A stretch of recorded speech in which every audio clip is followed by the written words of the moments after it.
Ya, puji Tuhan, Bapak Ibu. Kita langsung masuk di dalam firman Tuhan pagi hari ini. Mari kita sama-sama akan lihat Alkitab kita pagi hari ini. Kita akan sama-sama buka kebenaran firman Tuhan pagi hari ini.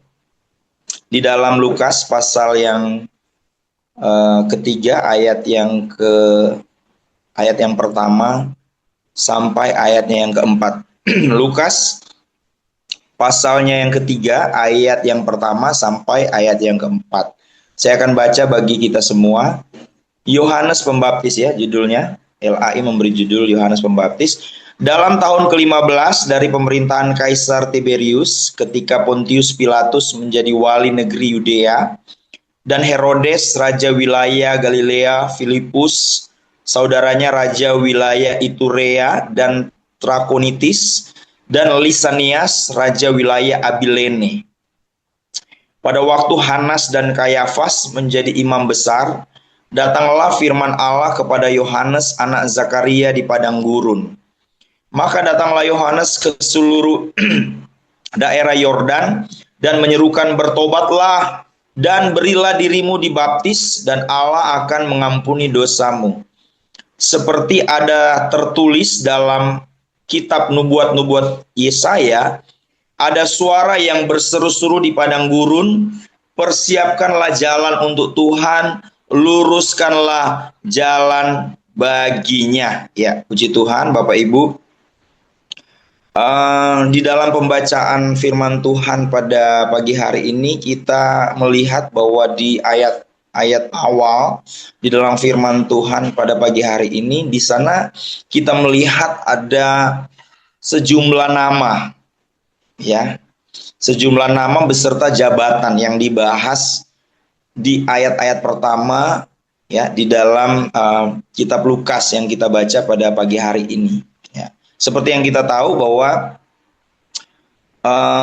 ayat ini, pasal ini sebenarnya berbicara tentang Yohanes Pembaptis. Tetapi kenapa ayat ini tidak langsung dimulai? Ya, pasal ini tidak dimulai dengan langsung kepada Yohanes Pembaptis. Ya, tetapi dimulai dengan nama-nama serta jabatan-jabatan yang ada pada saat itu ya.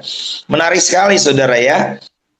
Karena di sini didaftarkan nama-nama seperti Tiberius yang menjadi kaisar Roma pada saat itu, Pontius Pilatus yang menjadi gubernur Yudea pada saat itu. Kemudian ada Herodes, ada Filipus dan Lisanias. Mereka itu menjadi raja di kota-kota yang ada di Israel dan sekitarnya. Ya, sementara Hanas dan Kayafas itu menjadi imam besar. Siapa mereka? Mereka adalah petinggi-petinggi di bidang politik dan keagamaan. Tentunya pada masa itu mereka memiliki kuasa atas wilayah-wilayah tertentu. Dan posisi-posisi orang-orang ini sangat diidamkan oleh banyak orang. Karena posisi imam besar, posisi kaisar, kemudian gubernur pada saat itu di wilayah-wilayah itu mereka tinggal di pusat kota, di pusat pemerintahan. Ya, kalau mungkin di Indonesia di Jakarta ya, pusat pemerintahan. Kemudian ada pusat-pusat keagamaan di mana ada imam besar yang kemudian tinggal di situ. Ya. Namun kalau kita melihat pada saat pagi hari ini yang menjadi topik pembicaraan kita atau pembahasan kita melalui firman Tuhan pagi hari ini mengenai Yohanes Pembaptis, ada sesuatu yang menarik. Karena kontrasnya ya bertolak belakang dengan orang-orang yang kemudian memiliki jabatan yang ada pada saat itu, justru Allah memilih seseorang yang tidak memiliki jabatan, ya. Bahkan orang ini tidak diperhitungkan oleh manusia. Siapa dia? Dia adalah Yohanes Pembaptis. Dia nggak ada di pusat keramaian, dia tidak ada di pusat kota, ya. Alkitab mencatat dia ada di padang gurun berseru-seru di padang gurun, ya. Dia dipakai Allah untuk apa? Memproklamirkan Sang Mesias kepada dunia, ya. Sehingga kalau kita melihat di ayat yang keempat, Yohanes menyebut dirinya sebagai suara yang berseru-seru. Artinya apa? Dia tidak kemudian menonjolkan dirinya. Yohanes tidak sedang ingin membuat orang lain terkesan akan kehebatannya, tetapi dia kemudian menganggap bahwa dirinya bukan yang utama, tetapi yang utama adalah Yesus Kristus yang harus diberitakan. Ya. Yesus Kristus memakai orang yang justru tidak dianggap, justru yang bukan seorang imam besar, ya, bukan seorang Pontius Pilatus, ya, yang menjadi gubernur di Yudea pada saat itu. Yesus tidak memakai Hanas dan Kayafas yang menjadi imam besar, orang-orang yang ada di bidang politik dan keagamaan. Mereka begitu dikenal, mereka begitu termasyur namanya, mereka begitu luar biasa pada saat itu. Tapi justru Yesus memanggil seorang Yohanes Pembaptis, ya, orang yang tidak dikenal sama sekali, saudara, ya, tetapi justru dia dipercaya untuk membawa berita tentang keselamatan, ya, mengenai Yesus Kristus, berita tentang pertobatan. Nah, saudaraku yang dikasih oleh Tuhan, di tengah dunia sekarang di mana orang-orang ini berlomba-lomba, ya, memiliki nama besar, orang-orang ingin suatu jabatan yang wah, ya. Bahkan ini masuk di dalam dunia pelayanan, saudaraku yang dikasih oleh Tuhan. Banyak orang yang berebut posisi ini, saudara, ya. Tidak bisa dipungkiri, saudara. Bahkan saya pernah mendengar seorang mahasiswa, saudara, ya, yang khusus membahas tentang skripsinya tentang bagaimana politik yang ada di dunia pelayanan, khususnya pemilihan di dalam suatu organisasi, saudara, ya. Tentunya dia berbicara mengenai data yang valid, ya, ketika dia menyusun skripsi, ya, untuk tugas akhir strata satunya, saudara, ya. Dia kemudian mewawancarai beberapa orang-orang yang ada di dalam pelayanan, ya, saudara, untuk dijadikan bahan skripsi, saudara, ya. Dan dia bercerita kepada saya, dia menemukan bahwa di dunia pelayanan ternyata berebut jabatan itu sudah menjadi hal yang lumrah, saudara, ya. Apalagi ketika waktu di mana ada pemilihan, misalnya pemilihan ketua sinode, saudara, ya. Ada orang-orang yang kemudian menjadi tim sukses, ya, yang bisa mereka bermain money politik di situ, saudara, ya, dengan tujuan seolah memberikan bantuan supaya akhirnya nanti ada calon ini yang nantinya akan supaya dipilih menjadi suara mayoritas dan dia akan terpilih untuk menjadi ketua, saudara, ya. Ini kenyataan yang terjadi, saudaraku yang dikasih oleh Tuhan. Sehingga banyak terjadi perebutan jabatan, saudara, ya, di dalam dunia pelayanan. Orang-orang bahkan di dalam dunia pelayanan pun orang berlomba ingin menjadi yang terdepan, ingin menjadi ketua, saudara, menjadi orang yang dihormati, saudara, ya. Ini tidak bisa dipungkiri. Makanya kenapa Yesus justru memilih orang yang gak terkenal. Justru Yesus memilih orang yang bukan orang yang memiliki jabatan yang tinggi, tetapi Yesus memilih orang yang tidak dianggap, saudara, seperti Yohanes Pembaptis. Oke lah, kalau kita mau berbicara tentang Yohanes Pembaptis, memang dia adalah keturunan imam juga, ya, karena dia adalah keturunan dari Zakaria, saudara, ya, keturunan daripada Harun, saudara. Tapi dia justru memilih untuk tidak ada di bait Allah. Kenapa Yohanes tidak meneruskan pekerjaan dari orang tuanya? Karena dia melihat ada banyak penyimpangan yang terjadi di bait Allah, ada perebutan kekuasaan, ya, ada orang-orang yang menonjolkan dirinya sehingga dia kemudian menarik diri dari itu, memilih jalan sendiri. Dia ada di padang gurun dan Tuhan memilih dia untuk membawa berita tentang Yesus Kristus, saudara. Ternyata Tuhan tidak memilih orang-orang yang termasyur, saudara. Tidak memilih orang-orang yang mau menonjolkan dirinya di dalam pelayanan. Tetapi justru Tuhan mau memilih orang-orang yang tidak dikenal namun punya hati untuk melayani, saudara. Tuhan tidak memilih orang-orang yang ingin menonjolkan dirinya, saudara. Tuhan tidak memilih orang-orang yang kemudian punya jabatan, punya titel yang mentereng, saudara, ya. Punya titel yang luar biasa, saudara. Tetapi Tuhan melihat hati seseorang yang mau dipakai Tuhan untuk menjadi pembawa berita, saudara. Dan saya percaya ini sangat ada kaitannya dengan tema yang sering kita angkat, ya, di Natal kita di Doremistri, ya. Hadirmu adalah penggerak perubahan atau inisiator, saudara ya. Dan Tuhan memilih kita untuk menjadi duta Kristus. Kita ini adalah utusan-utusan Kristus.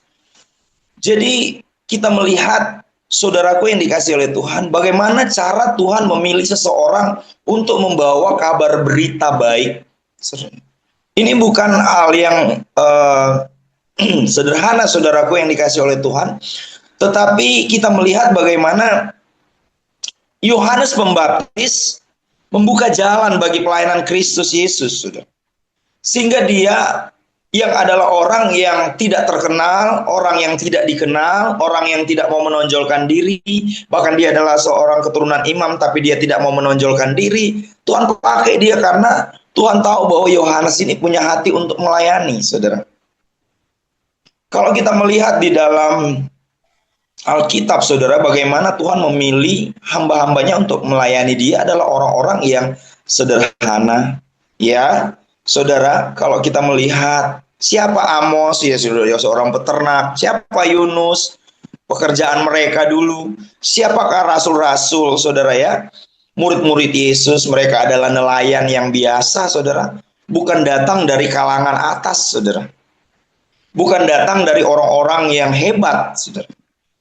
Tetapi justru datang dari orang-orang yang tidak dikenal, saudara. Gideon, justru orang yang tidak dikenal. Siapa Daud? Dia cuma seorang pengembala yang cuma 2-3 ekor, saudara.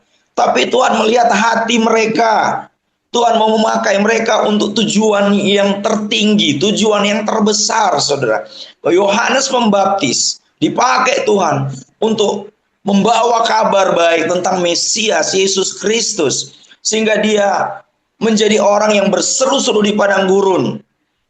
Bertobatlah sebab kerajaan Allah sudah dekat. Bahkan dia, Tuhan, pakai untuk bisa membaptis Yesus Kristus, saudara ya. Lalu pertanyaan, kenapa Yesus Kristus harus dibaptis, Pak? Yesus Kristus kan tidak berdosa. Kenapa dia harus dibaptis? Mungkin ini jadi pertanyaan banyak orang Kristen ya.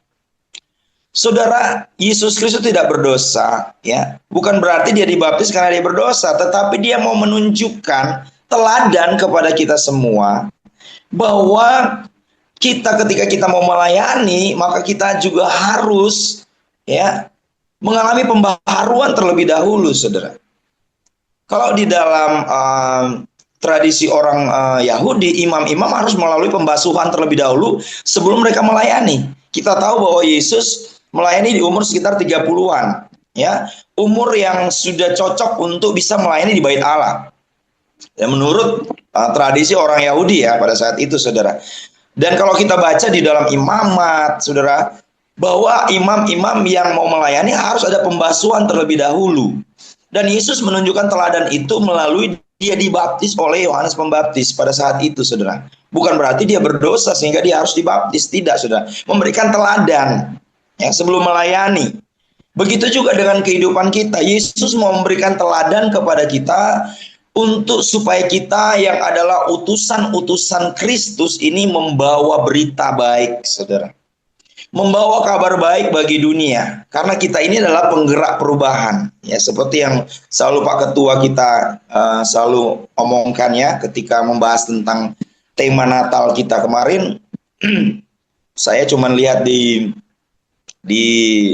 FB ya, saya lihat siaran langsungnya di FB, wah luar biasa ya, Natal di Bandung ya berjalan dengan baik, berjalan dengan luar biasa ya. Puji Tuhan, saya lihat banyak jiwa datang juga bersuka cita di ibadah Natal, saudara. Walaupun saya cuma lihat lewat secara live ya, tapi saya juga bersuka cita, saudara ya. Karena saudara berarti apa yang kita gaungkan selama ini untuk menjadi hadir penggerak perubahan, kita ini boleh langsung mengaplikasikan itu di dalam kegiatan Natal kita, saudara yang dikasih oleh Tuhan. Dan itu Tuhan mau di dalam kehidupan kita. Kita seperti Yohanes Pembaptis, saudaraku yang dikasih oleh Tuhan. Membawa berita. Saudara nggak usah pikirkan saya ini nggak punya jabatan. Ayo layani Tuhan. Amin. Di Dorea Ministry diberikan kesempatan yang sama untuk melayani Tuhan. Ya, bukan harus sudah sekolah teologi, ya. kemudian sudah pendeta, kita diberikan kesempatan. Kalau Tuhan mau memakai kita untuk melayani Tuhan, kita lihat Yohanes, dia bukan orang yang dikenal, saudara ya, tetapi dia justru membawa kabar berita tentang Mesias. Luar biasa nggak? Luar biasa, karena Tuhan melihat hatinya. Tuhan melihat kesiapannya. Banyak orang yang mampu, saudara ya, tetapi belum tentu banyak orang yang mau. Karena Tuhan bukan memanggil orang yang mampu, tapi Tuhan memanggil orang yang mau. Karena banyak orang yang mampu, mereka nggak mau melayani Tuhan. Mereka masih mikir-mikir, saudara. Coba lihat di dalam pembacaan Lukas, kitab Lukas kita. Ada banyak kriteria-kriteria orang yang wow, hebat, saudara ya, di bidang politik keagamaan. Tapi Tuhan tidak pakai mereka. Ada imam besar, Tuhan tidak pakai mereka. Saudara, untuk membawa berita tentang Kristus. Ada gubernur pada saat itu, saudara, orang-orang yang dihormati, Tuhan tidak pakai mereka. Tetapi justru Tuhan pakai orang yang sederhana, orang yang punya hati, orang yang punya kemauan untuk mau melayani Tuhan, saudara. Dan saudara harus ingat bahwa kita membawa berita kabar baik, saudara ya, tentang pertobatan. Kerajaan surga sudah dekat.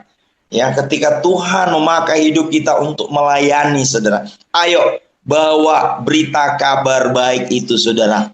Ya, berita kabar baik tidak hanya sebatas saudara ada di mimbar gereja. Ya, kita melihat justru berita kabar baik tentang Mesias itu tidak hadir di bait Allah pada saat itu, tapi hadir di tempat yang tidak diduga sama sekali, di padang gurun, saudara. Ya, di luar daripada bait Allah, saudara. Jadi Tuhan mau pakai kita bukan hanya di gereja saja, saudara berkutat di dalam pelayanan, saudara berkhotbah, tapi saudara mau dipakai Tuhan untuk keluar, saudara, memberitakan tentang kabar baik, saudara. Utusan-utusan Kristus harus memberitakan kabar baik. Harus memberitakan tentang berita pertobatan, bukan yang lain. Keutamaannya adalah Kristus. Yohanes bisa saja dia memberitakan tentang dirinya, tetapi ada satu hal yang menarik, dia bilang, biarlah Tuhan yang semakin besar, saya yang semakin kecil. Dia tidak membanggakan dirinya. Bahkan ketika ada orang yang menyangka dia adalah Mesias itu, tetapi dia bilang bahwa bukan. Ya, ada yang jauh lebih besar yang akan datang, saudara, yaitu Mesias, yaitu Yesus Kristus. Saudaraku yang dikasih oleh Tuhan, melalui perenungan yang singkat pada pagi hari ini, saudara, saya mau beritahu kepada saudara bahwa yang kita beritakan kabar baik tentang Allah yang penuh kasih dan pengampunan, saudara. Kabar baik tentang Allah yang mengampuni dosa sehingga banyak orang datang kepada Kristus. Mereka menyesal, mereka bertobat, saudara ya. Mereka bertobat, kemudian mereka menerima Kristus sebagai Tuhan dan Juru Selamat. Siapa yang membawa kabar baik itu? Yaitu saya dan saudara. Jadi bukan hanya sekedar di mimbar gereja, tetapi kita keluar, saudara, menjadi berkat bagi banyak orang. Nah, saudaraku yang dikasih oleh Tuhan, kita melihat bagaimana Yohanes Pembaptis, dia mencerminkan karakter Kristus di dalam pemberitaannya, saudara ya. Artinya apa? Yang kita tampilkan yaitu kerendahan hati kita. Kita tampilkan adalah kesabaran, kasih kita, dan sikap-sikap setiap hari yang kita tunjukkan adalah sikap yang saling tolong-menolong dalam kehidupan sehari-hari, saudara ya. Dan inilah yang kita bawa, saudara. Bukan sekedar khotbah kita, bukan sekedar perkataan kita, saudara, tetapi cermin dari sikap-sikap kita setiap hari itu adalah pemberitaan tentang Kristus. Orang melihat Kristus yang kita beritakan lewat tampilan kita setiap hari. Tampilan kerendahan hati, tampilan kesabaran, tampilan kasih, sikap-sikap kita di dalam menolong orang lain di dalam kehidupan kita sehari-hari. Saudara yang mau menjadi orang-orang yang menjadi penggerak perubahan, penggerak dari pembaharuan itu, maka kita harus terlebih dahulu hidup di dalam perubahan itu. Bagaimana kita bisa memberitakan tentang perubahan. Bagaimana kita bisa memberitakan tentang pembaharuan sementara kita sendiri belum berubah. Makanya saudara, kita harus mengalami perubahan, pembaharuan terlebih dahulu oleh kuasa Roh Kudus. Sehingga firman Tuhan katakan hidup kita bukan untuk diri kita sendiri lagi, tetapi itu untuk menyenangkan Tuhan. Saudara sebagai utusan Kristus, penggerak perubahan, melayani dan terlibat aktif di dalam karya Allah, saudara, untuk melayani orang lain dan kita menjadi berkat bagi sesama kita. Amin. Saudara yang dikasih oleh Tuhan, yang terakhir saudara, ketika kita menjadi utusan Kristus, duta-duta Kristus saudara ya, mewakili Kristus di dunia ini saudara, maka apa yang kita beritakan, kita harus berpegang kepada Alkitab. Amin. Kita harus mengajarkan Alkitab secara konsisten sebagai otoritas tertinggi saudara ya di dalam pelayanan. Dan saya percaya Tuhan mau memakai kehidupan kita untuk menjadi utusan-utusan Kristus. Siapkah saudara mau dipakai oleh Tuhan? Amin. Tuhan mau melihat hati kita untuk kita melayani Tuhan dengan sungguh-sungguh. Selamat melayani Tuhan. Jadilah duta-duta Kristus. Jadilah agen perubahan itu. Jadilah penggerak perubahan itu. Tuhan memberkati kita semua.